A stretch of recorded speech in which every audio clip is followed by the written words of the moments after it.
Hello guys, this is Bhushan Gaikwad again. आप सभी का स्वागत है फिर एक बार इस नए वीडियो लेक्चर में। दोस्तों, इस वीडियो लेक्चर में हम लोग डिस्कस करेंगे प्लाज्मोलिसिस के बारे में, डीप्लाज्मोलिसिस के बारे में, और साथ ही में हम लोग और एक टॉपिक डिस्कस करेंगे जिसका नाम है path of water across the root. मतलब किस तरीके से वाटर जो है वो रूट में एब्जॉर्ब होता है, उसका रास्ता क्या होता है, कैसे वो जाइलम तक पहुंचता है और जाइलम से होते हुए पूरे प्लांट पार्ट्स तक पहुंचता है। ठीक है, तो बेसिकली इस वीडियो में हम लोग दो टॉपिक्स डिस्कस करने वाले हैं, प्लाज्मोलिसिस और वाटर का pathway in plants, water pathway in plants ऐसा बोल सकते हैं हम लोग। ठीक है, तो चलिए सबसे पहले शुरू करते हैं। तो सबसे पहले अगर हम बात करते हैं प्लाज्मोलिसिस की, तो जैसा कि आप डेफिनेशन देख रहे हैं, तो प्लाज्मोलिसिस क्या होता है। प्लाज्मोलिसिस का मतलब होता है कि कोई अगर सेल है और सेल के बाहर जो है पानी निकल जाता है तो उसको हम बोलते हैं सेल का प्लाज्मोलिसिस हो चुका है। इसका मतलब अगर एक डायग्राम से बताऊं मैं, तो फॉर एग्जाम्पल ये एक बीकर है।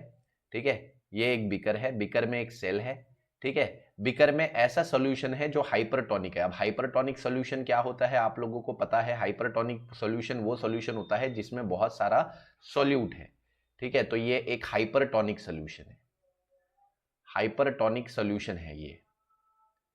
ठीक है, हाइपरटोनिक सॉल्यूशन है। और सेल हमारा हाइपोटोनिक है, मतलब इसमें पानी ज्यादा है। ठीक है, और सेल के बाहर पानी कम है। तो अब पानी की मूवमेंट कहां से कहां होगी, पानी जो है वो सेल के बाहर निकलेगा। अब क्योंकि पानी सेल के बाहर निकलेगा तो सेल के अंदर का जो, अगर आप देखोगे शेप, वो श्रिंक हो जाएगा। तो अगर एक प्लांट सेल अगर हम देखें तो प्लांट सेल कुछ ऐसा होता है। ये प्लांट की सेल वॉल है। ठीक है, प्लांट की ये सेल वॉल होती है, प्लांट का सेल ऐसा होता है। अब प्लांट की सेल वॉल के अंदर ये जो वैक्यूल होता है वो, या सेल का प्लाज्मा मेम्ब्रेन होता है, प्लाज्मा मेम्ब्रेन पूरा पूरा श्रिंक हो जाता है ना। श्रिंक हो जाता है क्यों, क्योंकि इसमें से पानी बाहर निकल गया। अब पानी बाहर निकल गया तो ये जो सेल वॉल और प्लाज्मा मेम्ब्रेन के बीच की जगह है, ये सेल वॉल और प्लाज्मा मेम्ब्रेन की जगह कौन ले लेता है बीच में ये जगह, ये बाहर का हाइपरटोनिक फ्लूइड ले लेता है। तो बाहर का हाइपरटोनिक फ्लूइड वो जगह ले लेता है। देखो, तो यहां पे हमने क्या समझा कि ऐसा कोई सेल जिसके अंदर, जो एक नॉर्मल सेल है, जिसको अगर किसी हाइपरटोनिक मीडियम में रख दो, यानी ऐसे सॉल्यूशन में रखो जिसमें बहुत ज्यादा सल्यूट है, तो क्या होगा, सेल के अंदर का पानी सॉल्यूशन में जाएगा। सेल के अंदर का ये जो पानी है ये सॉल्यूशन में जा रहा है, बाहर वाले। ठीक है, और उसके वजह से सेल के अंदर का जो प्रोटोप्लाज्म है वो श्रिंक हो रहा है, सेल का साइज श्रिंक हो रहा है। अब साइज मतलब ओवरऑल साइज नहीं, सेल का सेल वॉल रिजिड होता है, रिजिड यानी हार्ड, तो वो तो वैसे ही रहेगा, लेकिन अंदर प्लाज्मा मेम्ब्रेन श्रिंक हो जा रही है, सिकुड़ जा रही है। तो सेल वॉल और प्लाज्मा मेम्ब्रेन के बीच में एक गैप बन रहा है, और इस गैप में जो बाहर का पानी है, that is solute containing water, जिसमें काफी सोल्यूट है, वो ले रहा है वो जगह। ठीक है, तो ऐसे सेल को हम प्लाज्मोलाइज्ड सेल कहते हैं। ऐसा अगर सेल है तो इसको हम कहते हैं कि भाई ये सेल जो है ये प्लाज्मोलाइज्ड है, मतलब इसका प्लाज्मोलिसिस हो चुका है। ठीक है, तो देखो, अब ये पानी बाहर निकलने की मूवमेंट को एक्सो ऑस्मोसिस बोलते हैं हम लोग। आपको पता होगा पानी जो बाहर निकलता है सेल में से तो उसको एक्सो ऑस्मोसिस, अगर सेल में जाता है तो एंडो ऑस्मोसिस है ना। तो यहाँ पे वही लिखा है, exosmosis in living cell when placed in hypertonic solution is called as plasmolysis. तो अगर हम किसी भी एक सेल को हाइपरटोनिक सॉल्यूशन में रखते हैं तो उसमें एक्सो ऑस्मोसिस होता है, मतलब अंदर का पानी बाहर आता है, सेल सिकुड़ जाता है, ऐसे कंडीशन को प्लाज्मोलिसिस कहते हैं। During plasmolysis protoplast of cell shrink and recede from the cell wall. ठीक है, प्लाज्मोलिसिस होता है तो प्रोटोप्लास्ट यानी ये जो सेल का स्ट्रक्चर है जिसमें साइटोप्लाज्म न्यूक्लियस होता है वो श्रिंक हो जाता है, और सेल जो है हम देखते हैं प्लाज्मा मेम्ब्रेन जो है वो सेल वॉल से अलग हो जाती है। Cell shrink and recede, recede मतलब अलग हो जाता है, सेल वॉल से थोड़ा सा ऐसा श्रिंक हो जाता है। ठीक है, दिस सेल बिकम्स, अब आगे इसकी थोड़ी और थ्योरी आगे लिखी हुई है। This cell become flaccid. Flaccid का मतलब है कि ये सेल अब क्या हो चुका है, अब ये फ्लैसिड हो चुका है। इसका मतलब इसमें से अब पानी निकल चुका है, तो अब इसका सारा प्रेशर अंदर से खत्म हो चुका है, अब पानी का कोई प्रेशर नहीं बचा, तो ये फ्लैसिड हो चुका है। ऐसे सेल को फ्लैसिड सेल बोलते हैं कि जिसमें कोई प्रेशर ही नहीं बचा है ना। तो फॉर एग्जाम्पल अगर ये सेल है, ठीक है, सेल के अंदर का वैक्यूल ऐसा श्रिंक हो गया है तो अब कोई प्रेशर ही नहीं बचा सेल वॉल में लगाने के लिए, तो ये फ्लैसिड हो चुका है। In plasmolysed cell a gap is develop between cell wall and protoplast. तो प्लाज्मोलाइज्ड सेल में आप देख रहे होंगे यहाँ पे एक गैप क्रिएट हो गई है। ये जो गैप है ये प्लाज्मा मेम्ब्रेन, ये अंदर वाली प्लाज्मा मेम्ब्रेन और बाहर वाली आप देख रहे होंगे बाहर वाली सेल वॉल, सेल वॉल और प्लाज्मा मेम्ब्रेन के बीच में क्या क्रिएट हो गया है, एक गैप क्रिएट हो गया है। ठीक है, सो यहाँ पे बोला है in plasmolysed cell a gap is develop between the cell wall and the protoplast. Protoplast मतलब प्लाज्मा मेम्ब्रेन। ठीक है, प्लाज्मा मेम्ब्रेन, साइटोप्लाज्म, इन सबको मिला के प्रोटोप्लास्ट बोलते हैं। This gap is filled up by outer solution. तो ये गैप कौन फिल्ड करता है, बोला मैंने आउटर सोल्यूशन, यानी बाहर का जो भी हाइपरटोनिक सोल्यूशन होगा वो एक गैप को फिल करेगा। ठीक है, in plasmolyse cell turgor pressure is always zero. अरे भाई अब सेल प्लाज्मोलाइज हो चुका है तो कोई अंदर प्रेशर ही नहीं बचा, तो टर्गर प्रेशर जो वॉल पे लगने वाला प्रेशर होगा वो क्या होगा, वो जीरो होगा। ये बड़ी इंपॉर्टेंट बात है, ठीक है। एमएसटी सीईटी में पूछा जा सकता है सीधा सीधा क्वेश्चन कि भाई प्लाज्मोलाइज सेल में टर्गर प्रेशर क्या होता है, तो जीरो होता है, ठीक है।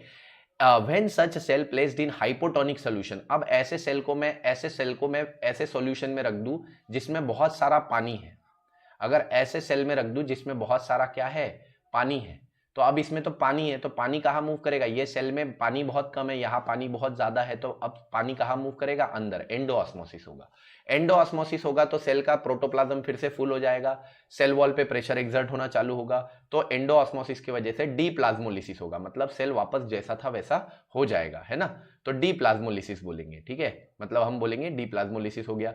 In plasmolyse cell turgor pressure always zero when such cell, ऐसा कोई सेल जो प्लाज्मोलाइज हो चुका है, इसको हाइपोटोनिक यानी ऐसे पानी में रखोगे जिसमें बहुत कम सोल्यूट है, मतलब जिसमें पानी ज्यादा है, ठीक है, तो ऐसे में क्या होगा, एंडोऑस्मोसिस होगा और सेल टर्जिड हो जाएगा, सेल वापस जो है वो वापस अपने शेप में आ जाएगा, that is called as deplasmolysis, ठीक है। In a fully turgid cell turgor pressure is equal to osmotic pressure, तो ये हमने पहले भी पढ़ा है कि अगर सेल कोई फुल्ली टर्जिड है तो उसका ऑस्मोटिक प्रेशर, उसका टर्गर प्रेशर जो है वो इक्वल होता है, और ऐसे में डीपीडी यानी वाटर पोटेंशियल क्या होता है, जीरो होता है, वाटर पोटेंशियल जीरो होता है, ठीक है। तो एक बार फिर से समझ लेते हैं, यहाँ पे एक डायग्राम भी है उसके मदद से समझते हैं, ठीक है। तो आप देख रहे होंगे ये प्लाज्मोलाइज्ड सेल है, ऐसा सेल जिसमें प्लाज्मोलिसिस हुआ है, मतलब क्या हुआ है, इसको ऐसे मीडियम में रखा था जिस मीडियम में बहुत ज्यादा सल्यूट था, तो ऐसे मीडियम को हाइपरटोनिक मीडियम बोलेंगे, है ना। तो अब ये हाइपरटोनिक मीडियम में क्या हुआ, अंदर का पानी बाहर आ गया, क्योंकि अंदर का पानी बाहर आ गया, ये प्रोटोप्लास्ट जो है, ये प्रोटोप्लास्ट ये क्या हो गया, प्रोटोप्लास्ट ये श्रिंक हो गया, प्रोटोप्लास्ट श्रिंक हो गया, ठीक है। बीच की ये जो खाली गैप है, इस गैप को किसने फिल किया, बाहर के हाइपरटोनिक सोल्यूशन ने ये गैप को क्या किया, फिल किया, ठीक है। नेक्स्ट हमने बोला डीप्लाज्मोलाइज्ड यानी उसको फिर से हाइपोटोनिक कंडीशन में रखा जहां पे ज्यादा पानी है। हाइपोटोनिक कंडीशन का मतलब वाटर का कॉन्सेंट्रेशन ज्यादा है, तो ऐसे में पानी इधर मूव किया सेल के अंदर, और सेल के अंदर मूव करने के कारण ये जो आप देख रहे हो ये वैक्यूल है, तो वैक्यूल भी भर गया, वैक्यूल के आजू बाजू में साइटोप्लाज्म भर गया, टर्गर प्रेशर लगा, है ना, और सेल अपने जगह पे वापस आ गया, तो ऐसे सेल को आप बोलेंगे प्लाज्मोलाइज सेल टर्जिड सेल होता है, ठीक है। प्लाज्मोलाइज सेल टर्जिड सेल होता है, और डीप्लाज्मोलाइज सेल फ्लैसिड सेल होता है, ठीक है। इसमें टर्गर प्रेशर कितना होता है, turgor pressure is equals to zero. इसमें टर्गर प्रेशर कितना होता है, turgor pressure is equals to यहाँ पे ऑस्मोटिक प्रेशर होता है, इसीलिए इसका डीपीडी जीरो होता है। डीपीडी क्यों जीरो है, डीपीडी का मतलब याद करो वाटर की रिक्वायरमेंट, भाई इसमें बहुत सारा पानी है तो इसकी वाटर रिक्वायरमेंट कम है ना। अब यहाँ पे टर्गर प्रेशर जीरो है, इसलिए इसका डीपीडी क्या होता है, डीपीडी इसका हाई होता है, इसको पानी की जरूरत है, इसको पानी की ज्यादा जरूरत है, ठीक है। तो बेसिकली आप यहाँ पे ये समझे कि प्लाज्मोलिसिस का मतलब होता है कि अगर किसी सेल को हम ऐसे सॉल्यूशन में रख दे जिस सॉल्यूशन में बहुत ज्यादा क्या है, सोल्यूट है, तो ऐसे में सेल के अंदर का पानी बाहर मूव करेगा, सेल का साइटोप्लाज्म श्रिंक हो जाएगा, प्लाज्मा मेम्ब्रेन श्रिंक हो जाएगी, उसको हम बोलेंगे डीप्लाज्मोलिसिस यानी फ्लैसिड सेल, उसमें टर्गर प्रेशर हमेशा जीरो रहेगा। डीप्लाज्मोलाइज सेल को हम हाइपोटोनिक कंडीशन में रखने से क्या होगा कि सेल को हाइपोटोनिक कंडीशन में रखने से अंदर जो बाहर का पानी है, जो बाहर ये पानी है, ये सेल के अंदर जाएगा और अंदर जो है सेल टर्जिड हो जाएगा वापस, तो turgor pressure is equal to osmotic pressure, और डीपीडी वाटर की जो रिक्वायरमेंट है वो कम हो जाएगी, ठीक है। तो यहाँ पे हमने जो समझा, ये हमने समझा अभी प्लाज्मोलिसिस और डीप्लाज्मोलिसिस। अब एक टॉपिक आता है that is path of water across the root, तो अब हम ये देखेंगे कि किस तरीके से रूट के अंदर पानी जो है अपना पाथवे बनाता है, अपना रास्ता बनाता है। तो वो बनाने से, वो देखने से पहले हमको ये देखना पड़ेगा कि रूट का एक एनाटॉमी कैसी है। तो अगर आप देखते होंगे तो आपने आज तक रूट को ऐसे इमेजिन किया है ना, आपने रूट को कुछ इस तरीके से इमेजिन किया है, इस तरीके से देखा है। अगर मैं रूट को ऐसे काट देता हूं, ऐसे काट देता हूं, तो मुझे क्या दिखता है, मुझे ऐसा एक सर्कुलर क्रॉस सेक्शन दिखता है, तो ये वो क्रॉस सेक्शन है, ये सर्कुलर क्रॉस सेक्शन यानी ट्रांसवर्स सेक्शन है, ठीक है। अब इस ट्रांसवर्स सेक्शन का इतना सा पार्ट मैं देख रहा हूं, ठीक है, ट्रांसवर्स सेक्शन का इतना सा पार्ट देख रहा हूं, इतना सा, तो इतना सा पार्ट हमने यहाँ पे ड्रॉ किया है, ठीक है। तो ये वाला पार्ट हमने क्या किया है, ड्रॉ किया है। तो अगर मैं देखता हूं, इसमें ध्यान दो, मैं देखता हूं कि बाहर वाली सबसे बाहरी लेयर ये रूट हेयर वाली लेयर है। हमें पता है कि रूट हेयर जो है वो यूनिसेल्यूलर होता है ना, रूट हेयर यूनिसेल्यूलर होता है, ये हम जानते हैं, करेक्ट है। और यूनिसेल्यूलर रूट हेयर पानी एब्जॉर्ब करता है, ये भी हम जानते हैं, ठीक है। फिर इसके बाद यहाँ पे एपिडर्मिस होता है, ये पिलीफेरस लेयर का मतलब है, यहाँ पे एपिडर्मिस का मतलब है, ठीक है। तो पिलीफेरस लेयर का मतलब यहाँ पे क्या है, एपिडर्मिस है, फिर कॉर्टेक्स है, कॉर्टेक्स में बहुत सारे पैरेन्काइमा के सेल होते हैं। एंडोडर्मिस है, अंदर एंडोडर्मिस ये जो है इसमें एक स्पेशल टाइप के सेल होते हैं जिनको हम बोलते हैं, जिनको एंडोडर्मिस के ये जो सेल होते हैं इनमें एक स्पेशल डिपोजिशन होता है। डिपोजिशन मतलब कोई एक मटेरियल भरा होता है, तो उस मटेरियल को हम सुबेरिन बोलते हैं, सुबेरिन। तो सुबेरिन से क्या होता है, सुबेरिन पानी को भी अंदर नहीं जाने देता और हवा को भी अंदर नहीं जाने देता, ठीक है। तो क्योंकि इसमें सुबेरिन की कवरिंग होती है तो इस वजह से इसमें हम देखते हैं कि बहुत सिलेक्टेड जगह में ही सुबेरिन प्रेजेंट नहीं होता। जैसे एक सेल बना रहा हूं मैं, ये एक सेल है और ये दूसरा सेल है, तो यहां पे मान लेते हैं सुबेरिन की कवरिंग है, तो ये सुबेरिन की कवरिंग है, ये सुबेरिन की कवरिंग है, ये सुबेरिन की कवरिंग है। तो आप देखो सुबेरिन की कवरिंग कहीं कहीं पे प्रेजेंट है और कहीं कहीं पे एब्सेंट है। तो पानी क्या करेगा, पानी वहां से एंटर करेगा जहां पे सुबेरिन की कवरिंग नहीं है। जैसे यहां पे सुबेरिन की कवरिंग नहीं है, यहां से पानी सेल के अंदर एंटर करेगा और फिर यहां से सेल से बाहर एंटर करेगा, ठीक है। तो इसका मतलब यह है कि यहां पे इसको एनी हाउ सेल के अंदर जाना पड़ेगा।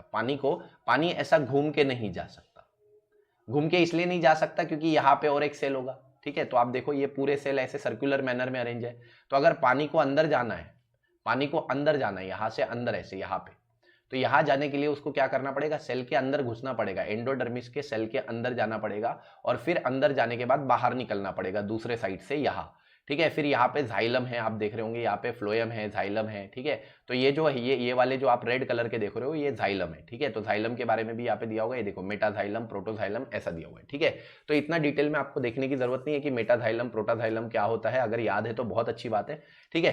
तो एक बार फिर से समझ लेते हैं। हम ये देख रहे हैं रूट का एक टीएस ट्रांसफर सेक्शन देख रहे हैं, उसमें रूट हेयर पानी को एब्जॉर्ब करेंगे। पानी जो है वो यहां से होते हुए रूट हेयर से एब्जॉर्ब होने के बाद यहां से होते हुए ये पानी की मूवमेंट कुछ इस तरीके से होगी, ठीक है। पानी की मूवमेंट कुछ इस तरीके से होगी, इस तरीके से। अब ये मूवमेंट दो तरीके से हो सकती है, एक मूवमेंट होती है एपोप्लास्ट और एक मूवमेंट होती है सिम्प्लास्ट। एक होती है एपोप्लास्ट और एक होती है सिम्प्लास्ट। अब एपोप्लास्ट का मतलब होता है कि भाई पानी की मूवमेंट जो है वो नॉन लिविंग पार्ट से होगी। नॉन लिविंग पार्ट में क्या आएगा, सेल नहीं आएगा, है ना। तो सेल के बाहर से होगी, ऐसी बाहर से जो मूवमेंट होती है सेल के, उसको हम बोलते हैं कि भाई apoplast, non living movement, non living part से मूवमेंट हो रही है। तो हम क्या देखेंगे कि सेल है, मान लेते हैं ये एक सेल है, ये दूसरा सेल है, ये तीसरा सेल है। तो पानी कहाँ मूव करेगा, और ये इसकी सेल वॉल है, ठीक है।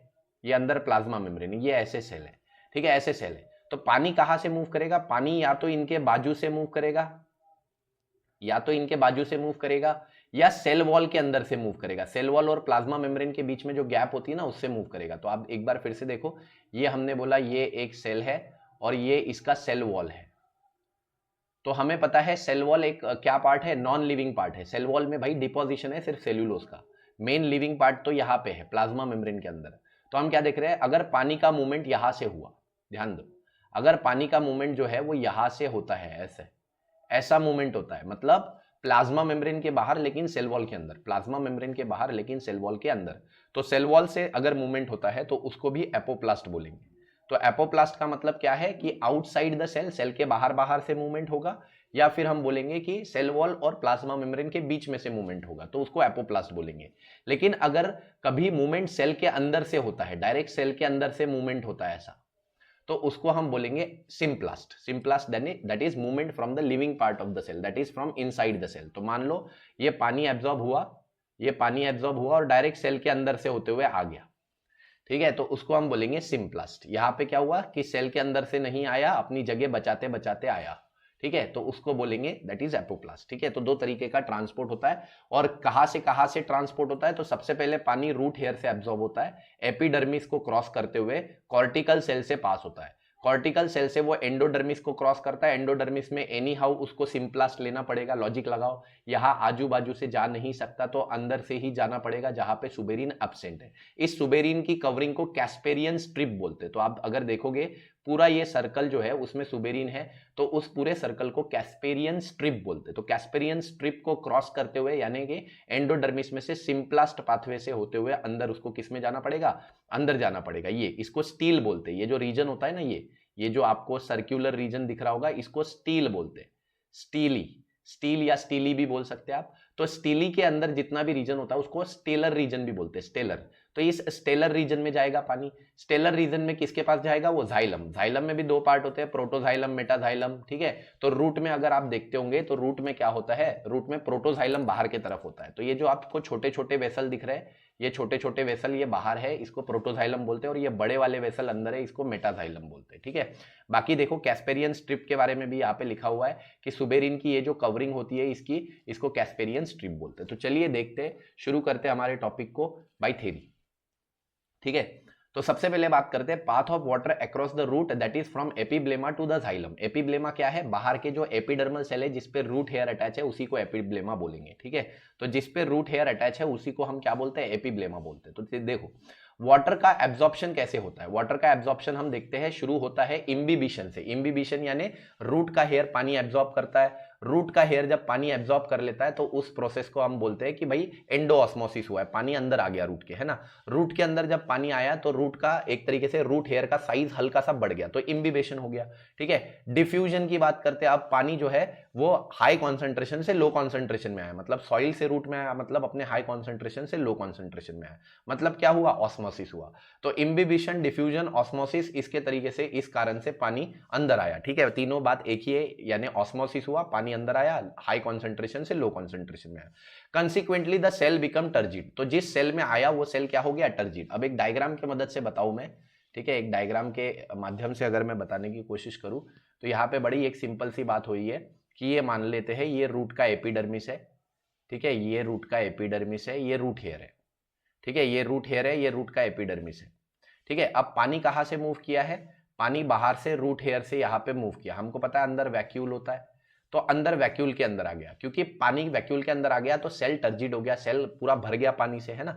अब सेल भर गया तो इसके अंदर का जो सेल है ये वाला, इस एपिडर्मिस के अंदर कुछ और सेल होंगे ना भाई, कॉर्टेक्स के सेल। तो ये वाले सेल अब किसके सेल है? कॉर्टेक्स। ये वाला कौन सा सेल है? ये एपिब्लेमा है। एपिब्लेमा जिस पे रूट हेयर फॉर्म होता है, ठीक है। तो कॉर्टेक्स के सेल, अब ये सेल जो है ये टर्जिड हो गया। ये वाला सेल क्या हुआ? टर्जिड, इसमें पानी भर गया, ठीक है। अब ये पानी इसमें भर गया तो ये वाला जो सेल है इसके पास पानी कम है, मतलब इसका डीपीडी हाई है। याद करो डीपीडी क्या है? इसका डीपीडी यानी इसकी पानी की जरूरत ज्यादा है, ठीक है। तो जैसे इसकी जरूरत ज्यादा है, इसके पास बहुत सारा पानी है, इसने बोला कि भाई बाजू में ही तो पानी है, तो पानी अपने हाई कॉन्सेंट्रेशन से कहां पे मूव कर जाता है? Low concentration. मतलब यहाँ पे इसकी डीपीडी लो है और यहाँ पे इसकी डीपीडी हाई है, तो ये लो डीपीडी टू हाई डीपीडी जाता है पानी। आपको याद होगा यहाँ पे पानी की जरूरत कम है, डीपीडी कम है, मतलब पानी की जरूरत कम है। यहाँ पे डीपीडी ज्यादा है, पानी की जरूरत ज्यादा है, पानी का कॉन्सेंट्रेशन कम है, बराबर है। तो यहाँ से सेल से, यानी इस एपिब्लेमा सेल से इस कॉर्टेक्स के सेल में पानी चले जाता है from its low DPD to high DPD, ठीक है। अब पानी यहाँ आ चुका है तो ये सेल फिर से खाली हो गया, तो इसने फिर से पानी कहाँ से लिया? फिर से पानी बाहर से लिया इसने, ठीक है। अब इसके पास पानी आ चुका है तो अब ये वाला सेल है, इसकी डीपीडी हाई है, इसकी भी डीपीडी हाई है, तो इसने बोला भाई इससे पानी ले लेता हूं, तो इसने इससे पानी ले लिया, ठीक है। अब इसका पानी इसमें चले गया, मतलब मान लो ए सेल का पानी बी सेल में चले गया। अब बी सेल से पानी सी सेल में जाएगा, सी सेल से पानी डी सेल में जाएगा। अब डी सेल में गया तो सी में जरूरत पैदा हुई, तो सी ने किससे लिया? बी से लिया। बी से सी में गया, मतलब इधर बी से सी में गया तो जरूरत बी में पैदा हुई, बी ने किससे लिया? ए से लिया। ए से बी में गया तो ए में जरूरत पैदा हुई यहाँ पे, तो ए से ए में पानी कहाँ से आया? ये रूट हेयर से आया फिर से, ठीक है। तो एक तरीके से पानी का मूवमेंट एक डायरेक्शन में चलता है। यहां से पानी एब्जॉर्ब होता है एपिब्लेमा से, ये ए वाले सेल में जाता है, ए वाले सेल से बी वाले सेल में जाता है, बी वाले सेल से सी वाले सेल में जाता है। ऐसा क्यों होता है? क्योंकि हर अगले सेल का डीपीडी क्या है? हाई है, उसकी वाटर की रिक्वायरमेंट हाई है, ठीक है। तो ऐसे में करते करते वो कहां पे पहुंच जाता है? वो फाइनली स्टेलर रीजन में पहुंच जाता है। अब आपको पता है स्टेलर रीजन क्या है? यहाँ पे स्टेलर रीजन में जाने के बाद वो जाइलम में पहुंच जाता है। एक बार अगर पानी जाइलम में पहुंच गया, एक बार जाइलम में पहुंच गया तो जाइलम में पहुंचने के बाद अब जाइलम में पानी आते रहता है, आते रहता है, आते रहता है, तो जाइलम में एक तरीके का क्या हो जाता है? पानी का प्रेशर क्रिएट हो जाता है और पानी ऊपर की तरफ अपने आप क्या होने लगता है? पुश। अरे भाई अंदर नीचे से पानी आते जा रहा है, आते जा रहा है। आप अपने घर की टंकी भरते रहो, टंकी भरते रहो, टंकी में पानी का प्रेशर बढ़ेगा ना। तो ऐसे ही जाइलम में पानी का प्रेशर बढ़ता है, और इसी पानी के प्रेशर को जब जाइलम में ये बढ़ता है तो इसी को रूट प्रेशर कहते हैं। इसी को क्या कहते हैं? रूट प्रेशर, रूट प्रेशर कहते हैं इसी को। तो ये रूट प्रेशर क्या होता है ये समझा?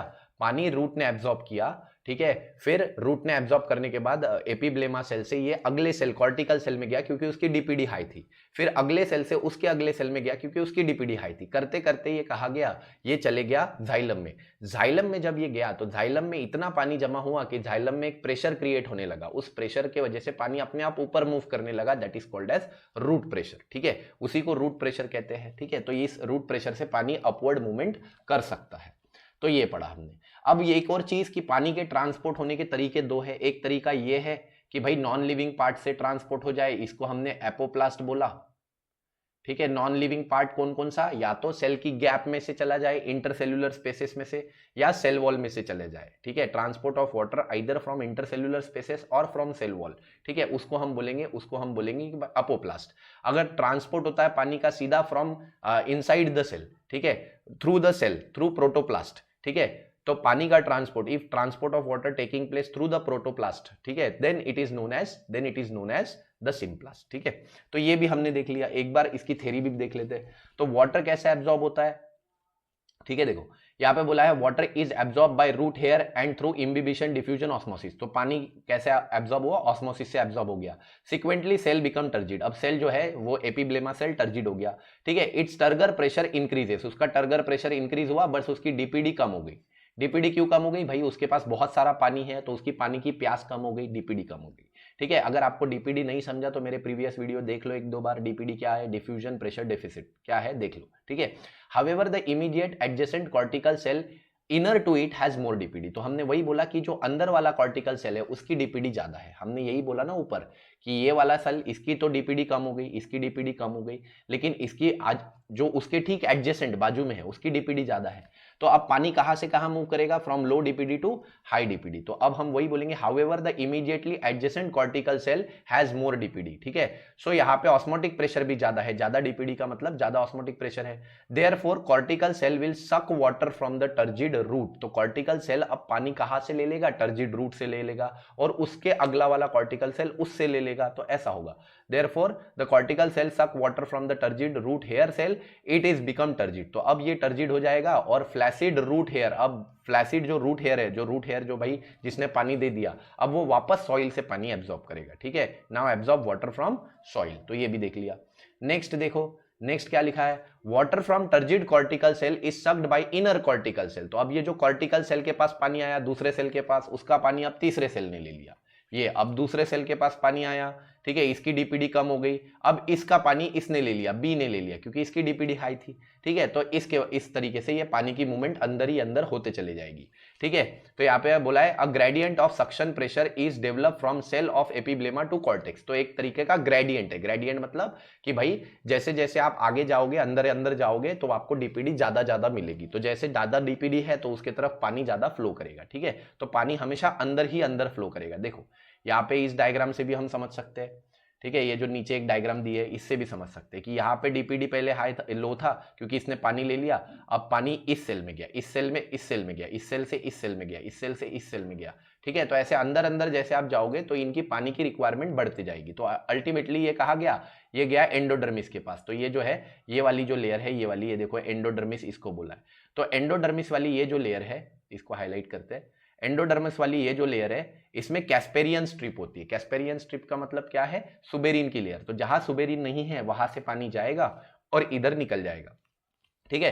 तो अब उसी में आते हैं कि दो पाथवे, एक एपोप्लास्ट एक सिम्प्लास्ट। प्लांट सबसे ज्यादा एपोप्लास्ट फॉलो करता है, एपोप्लास्ट मतलब बच बच के जाता है, ये वाला पाथवे एपोप्लास्टिक बच बच के जाएगा, ठीक है। तो ये सबसे ज्यादा जाता है, लेकिन यहाँ पे आने के बाद देखो एपोप्लास्ट को भी इस पॉइंट पे आने के बाद क्या लेना पड़ा, इस पॉइंट पे सिम्प्लास्ट लेना पड़ा।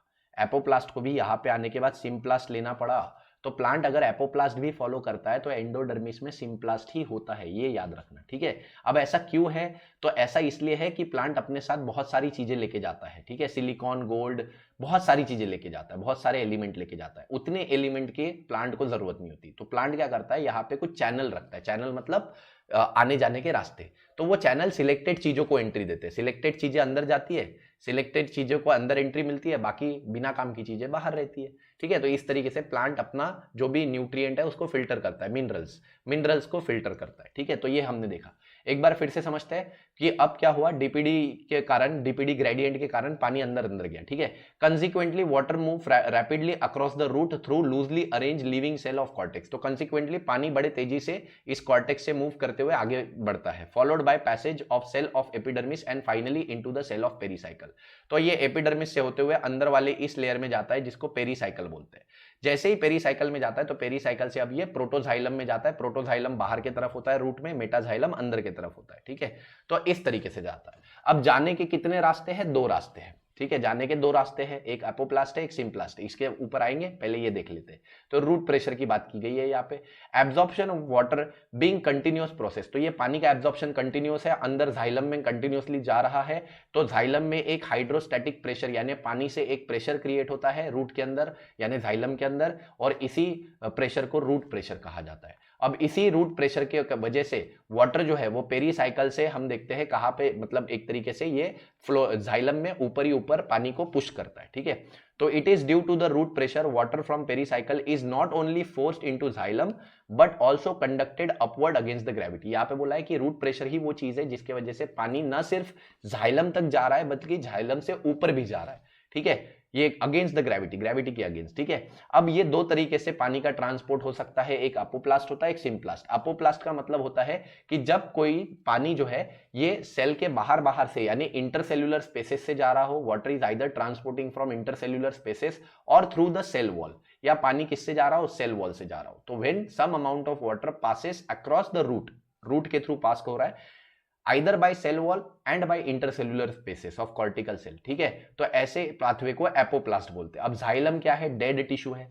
जाइलम के जो पाइप है वो भी डेड है, उससे भी अगर पानी जा रहा है तो वो भी एपोप्लास्ट है। तो आपको ये याद रखना है, एपोप्लास्ट 3 तरीके से होता है, एक सेल वॉल से पानी की मूवमेंट, दूसरी इंटरसेल्यूलर स्पेसेस से, और तीसरी जाइलम से। तो तीनों चीजों से इसको एपोप्लास्ट बोलते हैं। ठीक है, next, when water passes across from one living cell to another living cell through plasmodesmata. Plasmodesmata क्या होता है? 2 सेल के बीच का कनेक्शन। तो ये एक सेल है, ये एक सेल है, और ये दूसरा सेल है, ये दूसरा सेल है। ठीक है, ये दूसरा सेल है, और इन दोनों के बीच में यहां पे भी मान लेते हैं ये थोड़ा सा, ठीक है, इसको भी कर देते हैं। ठीक है, ये तीसरा एक सेल है, ये एक तीसरा सेल है।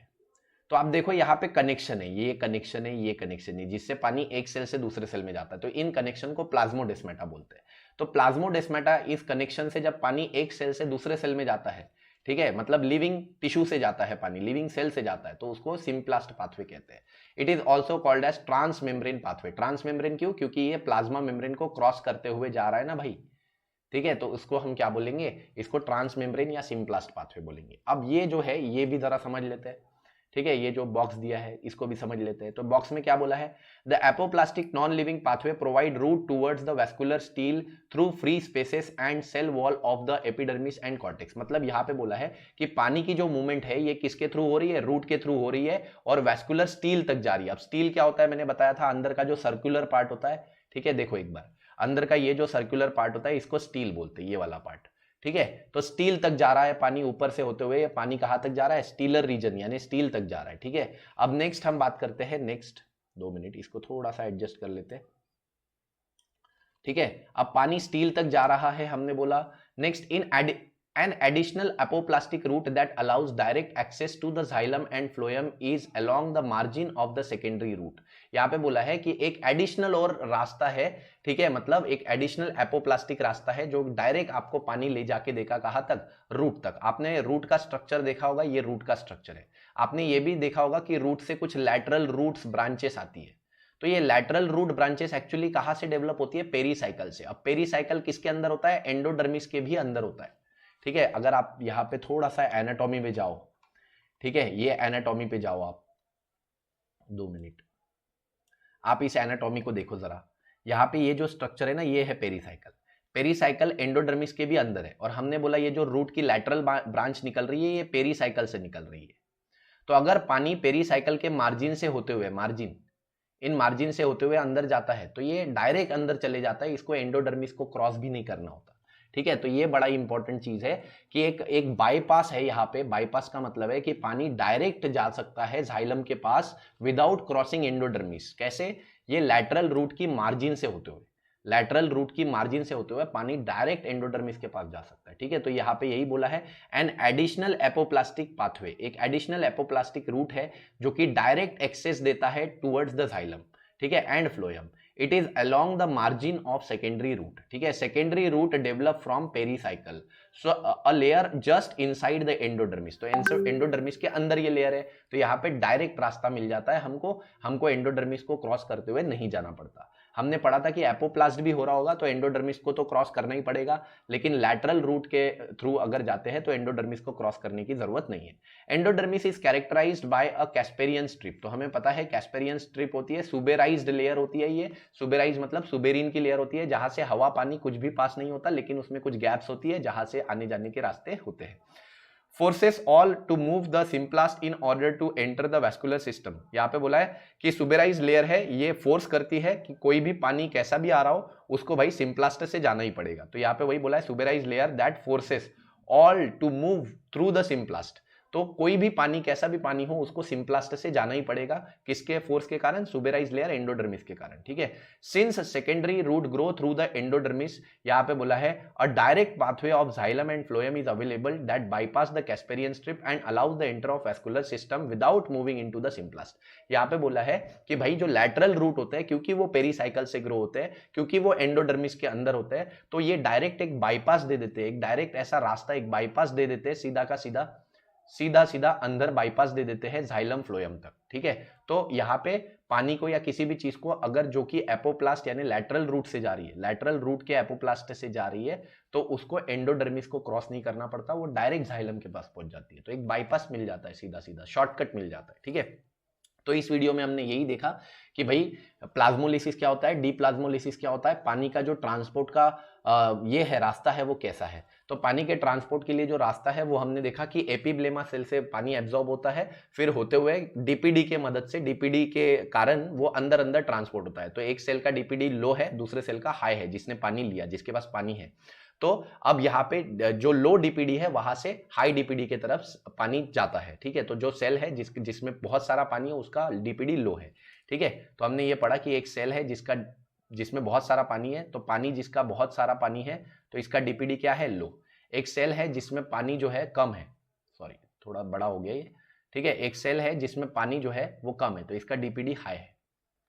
ठीक है, इसमें पानी कम है, H2O इसमें कम है और H2O इसमें ज्यादा है, तो अब पानी की मूवमेंट इधर होगी। ठीक है, लो डीपीडी टू हाई डीपीडी। ठीक है, ऐसा अंदर अंदर जाता है। अल्टीमेटली जब अंदर जाता है जाइलम फ्लोएम तक, तो अंदर जाने के दो तरीके हैं, एपोप्लास्ट, सिंप्लास्ट। ठीक है, लेकिन एपोप्लास्ट से भी जाता है तो उसको भाई एंडोडर्मिस को क्रॉस करना ही पड़ता है, यानी सिंप्लास्ट लेना ही पड़ता है। लेकिन हमने बोला एक बाईपास है जिसको हम बोलते हैं कि लैटरल रूट के मार्जिन से अगर जाते हैं तो डायरेक्ट पेरीसाइकिल के थ्रू जाइलम में पहुंच जाते हैं। ठीक है, तो ये एक है। इसके अलावा रूट प्रेशर क्या होता है कि अल्टीमेटली ये सारा पानी एक बार जाइलम में आ जाता है, तो जाइलम में आते ही रहता है ये कंटिन्यूअसली, तो एक प्रेशर क्रिएट होता है ऊपर के डायरेक्शन में, उसको रूट प्रेशर बोलते हैं, जिससे ना सिर्फ पानी जाइलम तक पहुंचता है बल्कि ये ऊपर पानी को पुश भी करता है। ठीक है, तो ये हमारा वीडियो लेक्चर पूरा का पूरा जो था pathway of water inside the root. इसके अलावा हमने प्लाज्मोलिसिस भी पढ़ा। आई होप ये वीडियो लेक्चर पसंद आया होगा। ठीक है, तो पसंद आया तो वीडियो दोस्तों के साथ शेयर कर दो। ऐसे ही जिंदगी के मजे लेते रहो। कोई भी डाउट, दिक्कत, क्वेरी, डिफिकल्टी, शक, सवाल, तकलीफ हो तो पूछो जरूर। ठीक है, चैनल के साथ बने रहो, खुश रहो। तब तक के लिए थैंक यू वेरी मच।